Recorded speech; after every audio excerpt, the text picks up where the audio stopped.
Welcome back to another episode of Port City Living, Escrows and Egos. I'm your host, Bill Corbett. I am a local real estate agent here serving the greater Wilmington, North Carolina area, and my co-host is Brad Brown. He is a mortgage specialist with Atlantic Bay Mortgage, and today we're going to talk about why someone's home potentially is not selling. Yeah. So we're going to break this down for you and give you the real dirt on this.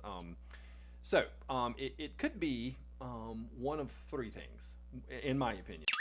Now, before we go any further, I want to say that it's based on fact, but some of this is my opinion too, as an agent and what I've seen over the years. Now, you might talk to a different agent, or if it's a mortgage question, you may talk to a different mortgage lender. They may say something a little bit different, but we're all going to probably say about the same thing, maybe just a different way.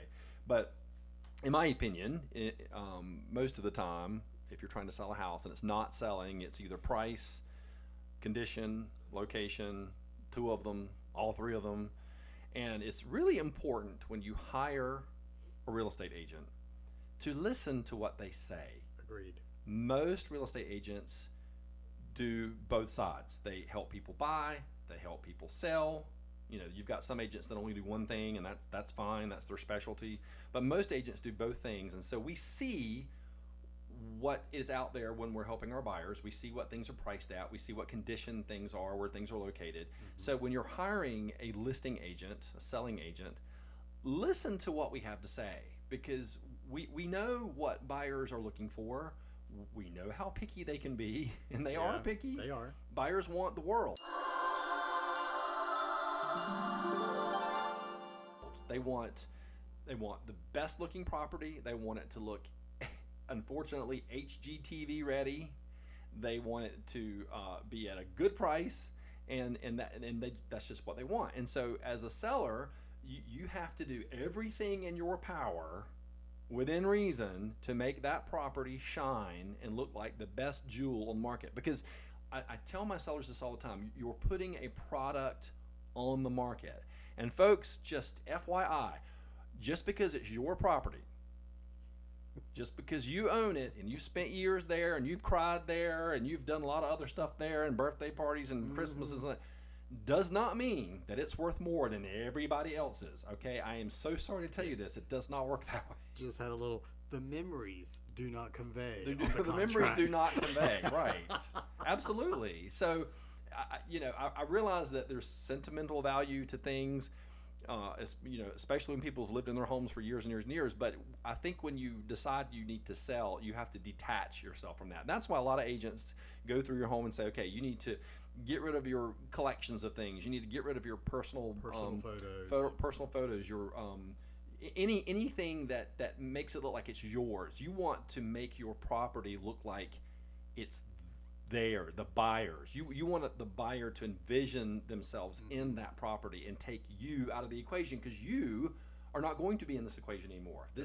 You're selling this. You're moving on to something else. So make it look, just first of all, do your best to try to make it look as neutral as possible. There are some houses out there that every single room is a different color. And I'm going to tell you from experience, there are a lot of people out there that have absolutely no imagination. They cannot see past all your colors and your personal design choices. Yep. And we all have our different opinions on design, and that's fine, but you just need to make it as neutral as you possibly can. So condition is one thing. Price is another. Guys, we're not in 2021, 22, 23 anymore. Those days are gone. Those, low dips in the interest rates that we saw. I mean, that was crazy, right? Yeah. It was crazy. I mean, it was insane. And it was good that some people could take advantage of that. But that frenzy that we saw of people just buying houses sight unseen for sure. or didn't really care what they looked like. They just wanted to buy a house. And they thousands over list. People giving up tons and tons of due diligence, which is just insane. And we're going to talk about due diligence in an episode down the road. Right.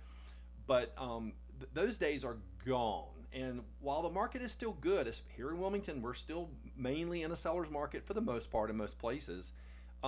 It's not where it was. And things are, especially this time of year, sitting longer. We're seeing lots of price reductions. but still overall good, wouldn't you say? I mean, you see it, you know. Fair to good. Fair yeah. to good, Yeah. And again, location plays a big part in that. I mean, if you've got a house that's sitting right beside the interstate, or you're in right in the middle of a major flood zone that you actually know that it's a flood zone, Yeah. you know, that might be a little hard, and you're going to have to listen to your agent when they tell you you're going to need to adjust for that. You know, you may have a beautiful home, but if it's sitting right beside something that's not desirable, or maybe near an undesirable neighborhood, it's my opinion that you kind of need to adjust for that a little bit. Correct. And if you price it up too high, the market's going to tell you. It's going to sit there. You know, you're going to get feedback that says that, if you can get feedback. We'll talk about feedback also in another episode, because that's a whole nother ball game right there that I've learned recently. Yeah. But I think the key is to, if you're going to hire an agent to sell your home, listen to what they have to say, because we know what we're talking about. I always ask this question of my sellers, and I think I heard this years ago, thought it was brilliant. Do you want to list your home, or do you want to sell your home? True. Completely two different things. We can list your home all day long and put a crazy number on it and let it sit there forever, but that's exactly what it's going to do. It's going to sit there forever. Or we can price it right.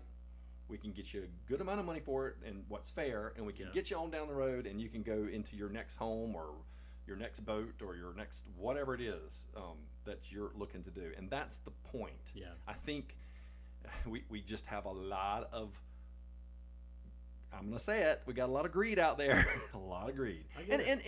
And trust me, I get it. We want to get as much as we can. And I'm not saying that that's not a thing, but at some point you've got to be realistic. And we can't slap crazy numbers on homes when, especially in neighborhoods where everything looks the same.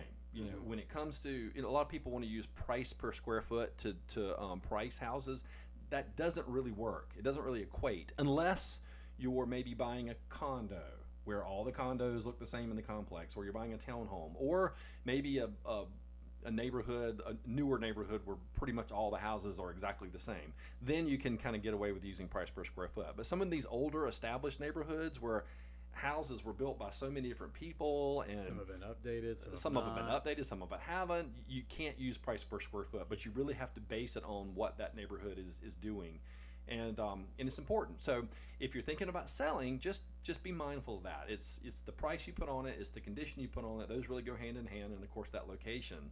And it is my suggestion that you do everything in your power. And I know some people don't have the luxury of being able to do this, but if you can, shine that property up and make it look spectacular. I know that we don't all live that way, and I get it, but sellers are looking for that. Yeah. They really are looking. They expect it, especially with the prices that are on homes in the Wilmington area today, because this area has increased significantly in price over the last 4 years, and we've seen that with the new tax bills that we've gotten, which we'll also talk about later, because that's a hot topic for a lot of people. So, just if you're thinking about selling, contact me, contact your favorite agent, sit down with them and really, map it out. And it doesn't have to be complicated, but you really need to be thinking about this and adjust for your condition. If you're not going to do anything, adjust for your location, because you can't do anything about that. Can't do that. What is it I said the other day? I did a reel and I was like, you can't do anything. You can do something about price and you can do something about condition, but you can't do anything about location unless your homes have wheels on them and you can pull them off one place and put them somewhere else. So, and most of us are not in that situation. So, anyway, that's what we have for you today. I hope you learned something. I hope it was informative. If you like what you heard, please give us a thumbs up and consider subscribing to our channel and sharing it with your friends and family.